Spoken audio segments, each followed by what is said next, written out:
When Miguel Alvarez stepped back onto American soil after 18 months overseas, he carried one undeniable truth with him. The man who left was not the man who returned. What Miguel didn't realize yet was that surviving the mission had only been the beginning. This is the story of a soldier who discovered that the hardest part of war doesn't happen overseas. It begins after you come home. And before we start, let me warn you, this story will change the way you understand what it really means to come back. March 15th, 2018, Los Angeles International Airport, 10:47 p.m.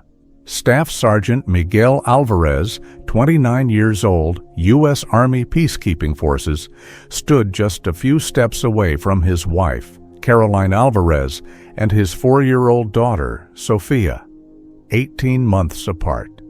Miguel had replayed this moment in his mind countless times.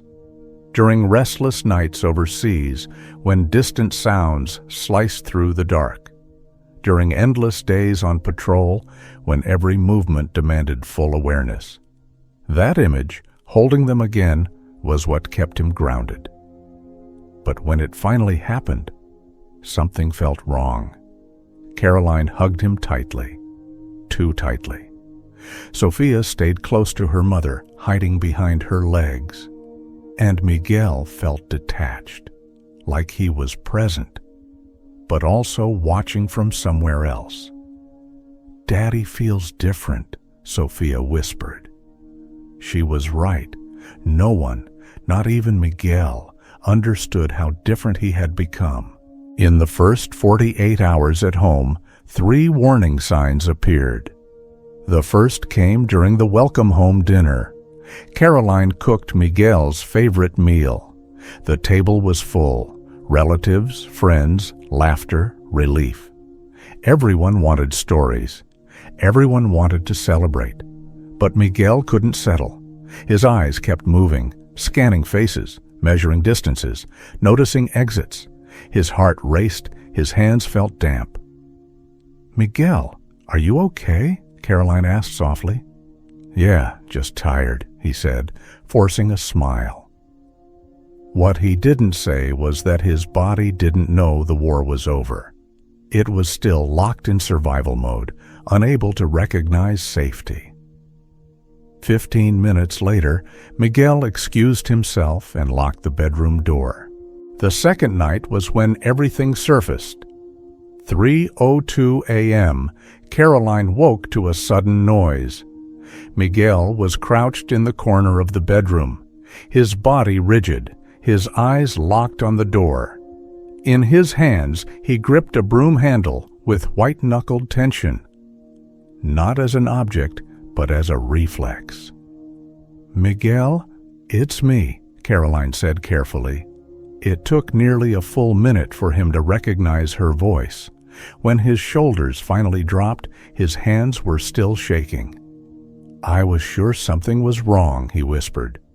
There was nothing there. There never was, except inside his mind. That night, Caroline cried quietly in the bathroom, not out of anger, but out of fear, because she realized something terrifying. The man beside her looked like Miguel, sounded like Miguel, but he was carrying a world she couldn't see. And Miguel knew it.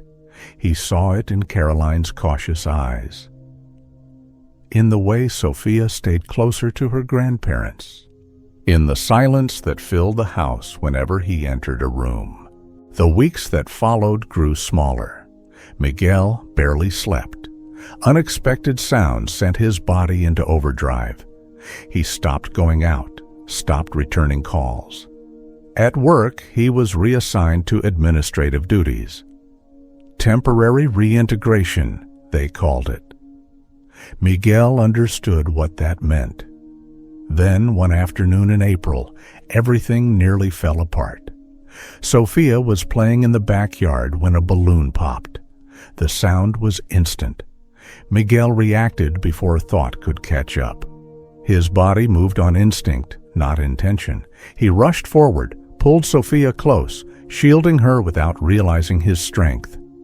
"Stay down!" he shouted. Sophia began to cry, not because of the sound, but because she was afraid. Caroline ran outside and found them on the kitchen floor. Miguel tense, Sophia trembling, trying to pull away. And in that moment, Miguel saw something in his daughter's eyes that shattered him. Fear, directed at him.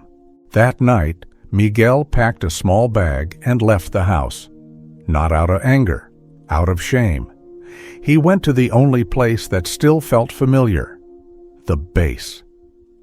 Alone in an empty room, surrounded by silence, Miguel made the hardest decision of his life. What he didn't know was that Caroline had made a decision too. The next morning, Miguel woke to a text message. 3 words. "I need you." His heart raced. When he called, Caroline spoke calmly. "Sophia's okay, I'm okay, but you need help, and we're going to do this together." She had spent the entire night researching, calling other military families, looking for answers, and she found a name. PTSD. Miguel wasn't broken, he wasn't weak, and he wasn't alone. The months that followed were hard. Therapy, support groups, long conversations. Progress wasn't linear, but small victories appeared. The first full night of sleep, dinner out without panic, an afternoon at the park, simply present. Then, one quiet afternoon, something extraordinary happened. Sophia set down her crayons, walked over to Miguel, and climbed into his lap, without a word. Miguel looked at Caroline. Tears streamed down her face. They both understood what that moment meant. Sophia wasn't afraid anymore. Today, Miguel continues his journey. Some battles don't disappear. They change form. But now, he helps other soldiers face what he once tried to hide. Because some wars don't end when everything goes quiet. And asking for help is one of the bravest things a person can do. If this story resonated with you, share your thoughts in the comments. And if you want more human stories about what happens after the war, subscribe to the channel. Because sometimes the most important battles are the ones no one sees.